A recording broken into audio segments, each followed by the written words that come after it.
Hi all, അസ്സലാമലൈക്കും. Welcome back to Silna's kitchen. ഇന്നത്തെ recipe നല്ലൊരു വെറൈറ്റി ടേസ്റ്റി ആയിട്ടുള്ള ഒരു അടിപൊളി ഈവനിങ് സ്നാക്സിന്റെ റെസിപ്പിയാണ്. ഭയങ്കര സിമ്പിൾ ആണ് ഇത് തയ്യാറാക്കാനായിട്ട്.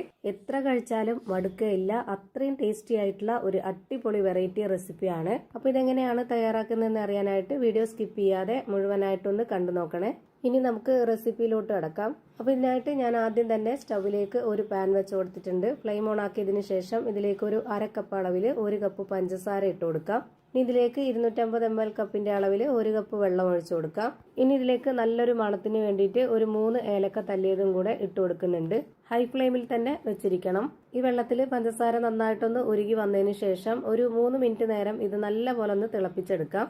ഒരു നൂൽ പരുവൊന്നും ആവണ്ട, കുറച്ചൊന്ന് കട്ടിയായിട്ട് കിട്ടിയാൽ മതി. ഇപ്പൊ ദാ ഒരു 2 മിനിറ്റ് നേരം ഇതുപോലെ നന്നായിട്ട് തിളയ്ക്കാൻ വേണ്ടി വെയിറ്റ് ചെയ്തിട്ടുണ്ട്. ഇനി നമുക്ക് ഇതിന്റെ ഫ്ലെയിം ഓഫ് ചെയ്ത് കൊടുക്കാം. നമ്മൾ ഉണ്ടാക്കിയെടുക്കുന്ന പലഹാരത്തിന്റെ ആ ഒരു മാവ് സെറ്റ് ആക്കണം എന്നുണ്ടെങ്കിൽ പഞ്ചസാരയും വെള്ളമായിട്ട് കുറച്ച് കട്ടിയായിട്ടുള്ള ആ ഒരു പരുവത്തിലായി കിട്ടിയാലാണ് കറക്റ്റ് ആയിട്ടുള്ള ആ ഒരു പരുവം കിട്ടുന്നത്. ഇതിന്റെ ഫ്ലെയിം ഓഫ് ചെയ്ത് കൊടുത്തതിന് ശേഷം ഇത് വേറൊരു പാത്രത്തിലേക്ക് മാറ്റുന്നുണ്ട്. എന്നിട്ട് ഇതേ പാൻ തന്നെ വീണ്ടും വെച്ചു കൊടുക്കാം. വീണ്ടും ഫ്ലെയിം ഓൺ ആക്കിയതിനു ശേഷം ലോ ഫ്ലെയിമിൽ ഇട്ട് കൊടുത്തിട്ട് നെയ്യാണ് ഒഴിച്ചു കൊടുക്കുന്നത്. ഇനി ഇതിലേക്ക് ഒരു 250 ml കപ്പിന്റെ അളവിൽ 1 കപ്പ് ചെറിയ സേമിയ ഇട്ട് കൊടുക്കാം. ഈ ഒരു നെയ്യിൽ നല്ലപോലെ ഇതൊന്ന് റോസ്റ്റ് ചെയ്തെടുക്കാം. ഒരു മീഡിയം ടു ലോ ഫ്ലെയിമിൽ മാറി തിരിഞ്ഞും ഇട്ട് കൊടുത്തുകൊണ്ട് കൈവിടാതെ നന്നായിട്ട് ഇളക്കി കൊടുത്തുകൊണ്ടേ ഇരിക്കാം.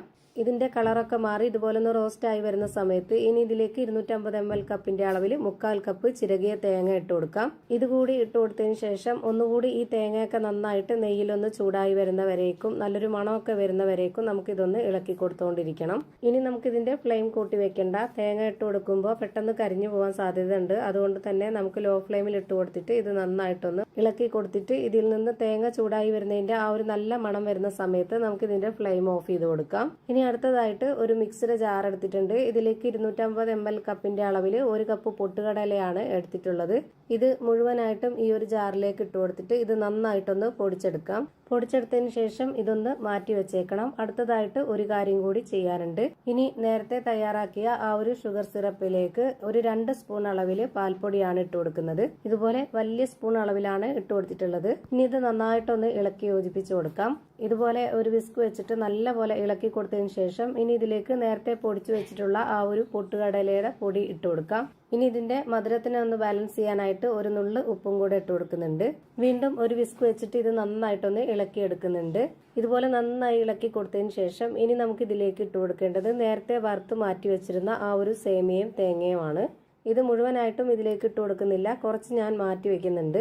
ഈ വീഡിയോ കണ്ടുകൊണ്ടിരിക്കുമ്പോൾ തന്നെ സിൽനാസ് കിച്ചൺ ചാനൽ ആദ്യമായിട്ട് കാണുന്നവരും ഇതുവരെയും കണ്ട് സബ്സ്ക്രൈബ് ചെയ്യാത്തവരും പ്ലീസ് ഒന്ന് സബ്സ്ക്രൈബ് ചെയ്തേക്കണേ. ഒപ്പം തന്നെ ഈ വീഡിയോസ് നിങ്ങൾക്ക് ഇഷ്ടപ്പെടുകയാണെങ്കിൽ ഒരു ലൈക്ക് ചെയ്ത് ഷെയർ ചെയ്ത് സപ്പോർട്ട് ചെയ്യാനും മറക്കരുത്. ഈ ഒരു സേമിയയും തേങ്ങയും ഇട്ട് കൊടുത്തതിന് ശേഷം ഇത് നന്നായിട്ടൊന്ന് ഇളക്കി കൊടുക്കുന്നുണ്ട്. ഇനി അടുത്തതായിട്ട് ഇതിലേക്ക് ഇട്ട് കൊടുക്കേണ്ടത് ഗോതമ്പ് പൊടിയാണ്. ഇതുപോലൊരു സ്പൂണിൽ 2.5 സ്പൂൺ ഗോതമ്പ് പൊടിയാണ് ഇട്ട് കൊടുക്കുന്നത്.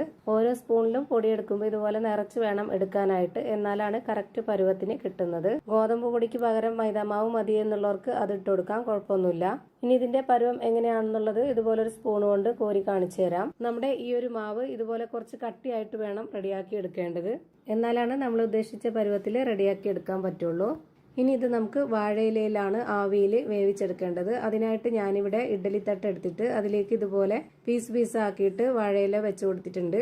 വാഴയിലയിൽ വേവിക്കുന്നതിന്റെ ആ ഒരു കറക്റ്റ് ഫ്ലേവർ കിട്ടാൻ വേണ്ടിയിട്ടാണ് ഇങ്ങനെ ചെയ്യുന്നത്. ഇനി ആ ഒരു ഫ്ലേവർ ഇഷ്ടമല്ലാത്തവർക്ക് ഏതെങ്കിലും കറി ബൗളിലോ ഈ ഇല മാറ്റിയിട്ട് സാധാരണ ഇഡ്ഡലി തട്ടിന്റെ കുഴിയിലോ അല്ലാന്നുണ്ടെങ്കിൽ ഏതെങ്കിലും സ്റ്റീൽ പാത്രത്തിലോ വേവിച്ചെടുക്കാവുന്നതാണ്. അതൊക്കെ ഓരോരുത്തരുടെ ഇഷ്ടത്തിനനുസരിച്ച് ചെയ്തിട്ടെടുക്കാം.